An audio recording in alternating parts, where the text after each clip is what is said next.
කඳුළු එනවද? කඳුළු 10 විතර වෙනකම් විතරයි කඳුළු එන්නේ. ඊට පස්සේ කඳුළු එන්නේ කහනවද? කහන්නෙත් නැහැ. වැලි දැම්ම වගේ කියවෙනවද? නෑ නෑ. දෙවිල්ල වගේ තමයි ටිකක් තියෙන්නේ. දැන් ළඟ පේනවද? පේන්නේ නැද්ද? ඒත් නෑ. අකුරු එහෙම කියවන්න බෑ. ඊට පස්සේ දී බිල් එහෙම දාගත්තා. 10න් පස්සේ තමයි වැඩ කරන්නේ. දැන් මේවා පේනවද? පේනවා. මේ ටික කියවෙ හැකිද? පොඩි අකුරු කියන්න බෑ ලොකු එක කියතයි. ඔය විතරයි නේද?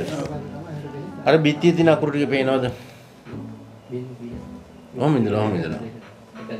අමාරුයි කියන්නේ. ඒතර ඈත කෙනෙක් අඳුර ගැනීමත් ටිකක් අමාරුද? ඔව්.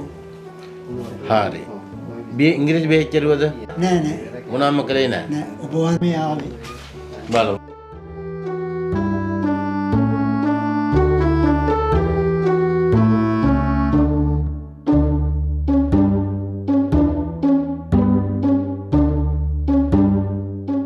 ස්නායු ටිකක් හොඳ නෑ.